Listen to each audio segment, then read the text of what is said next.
Does anybody care about health, or what about safety or fires or anything?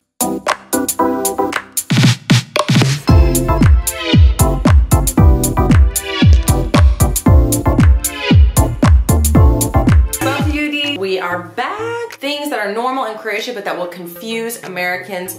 Part 2. I was thinking a lot about this. There's actually quite a few things that are confusing, but I'm just gonna give you 5 more things. Maybe I'll do a part 3 if I can come up with more and you like it. One of the things that's gonna confuse Americans in Croatia is that there are no free refills. What does that mean? In the US, when you go to like a fast food place or generally a fast food place or a restaurant and you order a Coca-Cola or you order a Pepsi, you can get free refills on that. And here in Croatia, no, you will pay for that. So Americans need to know that. Make sure you do your wave that I taught you, flag down the waitress, but you gotta pay for the second Pepsi or Cola. No free refills in Croatia. It's super confusing to Americans because I think people just kind of naturally assume that you're gonna get more for free because we've just been so accustomed to that. That's gonna confuse Americans when they get the bill and it's gonna be like Coca-Cola, Coca-Cola, Coca-Cola, Coca-Cola, 4 Coca-Colas. I didn't order 4 Coca-Colas. Where are the free refills? I don't get it.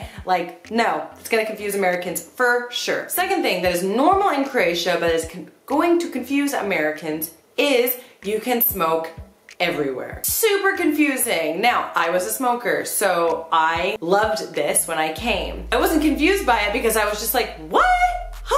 I can smoke everywhere. But if you're an American and you are used to the American way of smoking, which I'm gonna explain in a second, you would come to Croatia and be like, what the hell? What about building safety, fire hazards, secondhand smoke, lung cancer? You know, they're gonna be super confused. So in the US, we have a law, you cannot smoke within 20 feet of a building. And you will see people smoking, and they will be smoking outside of a building, not always 20 feet, although that is the law. But you will not find people smoking inside their houses. Okay, it's funny. In the United States, smoking inside of a house is actually considered kind of trashy or kind of trashy. Now, it's definitely not here because it's a completely different world and it's so normal. And I actually really like that because I think it adds to like the comfort, you know, when people smoke inside. It doesn't bother me at all. But in the US, if somebody smokes inside, it's kind of like... Also, we have fire alarms in houses. So if you smoke inside, you're gonna set off the fire alarm. I can't tell you how many times I cooked or like accidentally burnt something or even was just baking something and there was a tiny bit of smoke and the fire alarms went off. So that's gonna confuse Americans. Why are people smoking inside? Does anybody care about health, or what about safety or fires or anything? Super confusing. And also smoking inside of a cafe bar, also very strange, and inside of a club, which I thought was awesome. You know that I love that. But great thing about Croatia is that they banned smoking in restaurants. So in Croatia, there is smoking. You can smoke in people's homes, in apartments, in their houses, in cafe bars, and in clubs. Those are the 5 places that you can smoke inside. Yeah, so smoking inside in Croatia is not legal, but everybody does it. And they tried to stop it a few years ago, but it didn't really work out very well. So yeah, that's not gonna happen. But I do wanna tell one quick story. This is for all my Bosnian viewers out there right now. Bosnia blew my mind because I could not believe this at all. So I had already adjusted to life in Croatia, smoking inside. Okay, we're smoking inside, no big deal. And then we go to the gas station in Bosnia, just outside Sarajevo. And they are smoking inside of the gas station. This was so shocking and so confusing to me as an American. I was just like, where am I? Third thing that might confuse Americans, which confused me for a long time, was that in numbers, prices, how do I explain this? The period is the comma, and the comma is the period. What do I mean by that? This is how we write our numbers, $1,000.50 in the United States. Boom. See, 1,000, okay? In Croatia, and I think in most of Europe, it's reversed. It's 1,000,50 cents. This is gonna confuse Americans because if you see something and it says 1,000 kuna, it kind of looks like it would be 1 kuna. I would think that. I think I did think that, and I would have to stop. Like, there's no way that this piece of really nice jewelry is 1 kuna. And then I don't know why the extra 0 is there. When I view $1, I view it like this. But when it's $1,000, it looks like this. It's super confusing. So this is something that's really gonna confuse Americans because it's just the way that you read a number automatically. It's so arbitrary, like you don't even really think about it until you really have to think about it and you're like, oh my God, how much is that? I mean, it's not like rocket science, of course, just switch the decimals, but it still confuses me sometimes. I'm sorry, I gotta say. Another thing that will confuse Americans that I have experienced: drinking before a meal. Very confusing. I think it's really common in Europe, the concept of an aperitif before lunch. So I'm still not used to it. I'm just not used to it. It's just not in my nature to drink a shot of alcohol before I start eating. And for Americans, this is just something that we would never do, ever. You're really only drinking after 5 p.m. You're not going to have a shot of alcohol before 5 p.m. and probably not even on a weekday.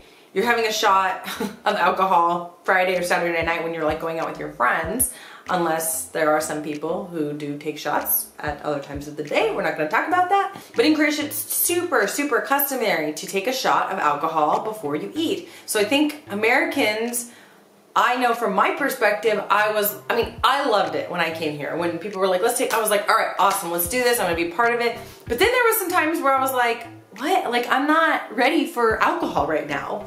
I don't need a shot of rakia, it's 11 in the morning. And Christmas morning we did the same thing. I was like, what? I just woke up, I haven't even had my coffee and I'm taking a shot of rakia before our Christmas lunch. And I was just like, what in the heck is happening? So I'm not used to it, and Americans would be very confused by this because I'm sure that they would kind of consider it like maybe a bit alcoholic if they didn't know. But once you realize that it's just the custom here, it's completely normal, but it's gonna confuse Americans. And the last thing that will really confuse Americans, at least it confused me, and it also confused somebody else I know who's not from here, is, sounds so silly, soup before lunch or soup before a meal. In the US, we consider soup as kind of a meal. You can have that before lunch or before something else, but it's not traditional at all. We usually just eat soup and bread or soup and a grilled cheese sandwich, or soup is a part of the main meal in the States. And here in Croatia, soup is kind of the appetizer before the meal, but also note that it comes after the rakia. Now that I'm saying this, there's a process to eating lunch in Croatia. It's like rakia, soup, food, dessert, rakia. It's like the rough itinerary of a Croatian lunch. So here's the story that I have about when I came and I had my first like official Croatian lunch. I was visiting, I was with my friend Tina and her mother, and she puts this yummy pea soup on the table. There's a plate and there's a bowl on top of the plate. I pour the soup and the soup's amazing, and I'm like, oh my God, this is so good. So I ate another bowl, and then I ate another bowl. And I was like, what a lovely lunch. And then came the food, and I was so confused, like, wait a minute. Is this, what happened?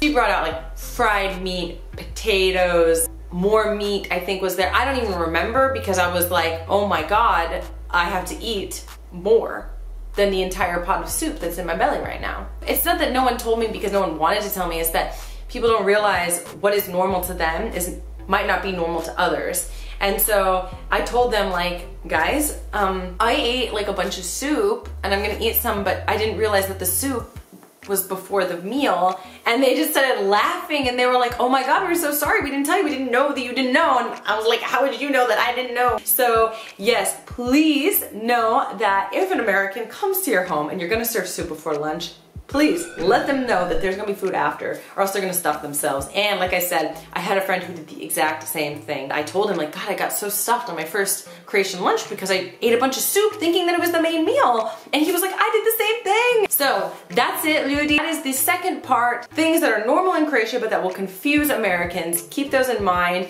Maybe you didn't know. It's just so different everywhere you go. That's kind of brought like a little bit of light and shown you a little bit more about your country, a little bit more about America, but definitely more about Croatia, and see how special it is for all of its special little customs. Please stay tuned for the next video. If you like this video, like it. If you loved it, please subscribe. That is all. Vidimo se uskoro. Bok.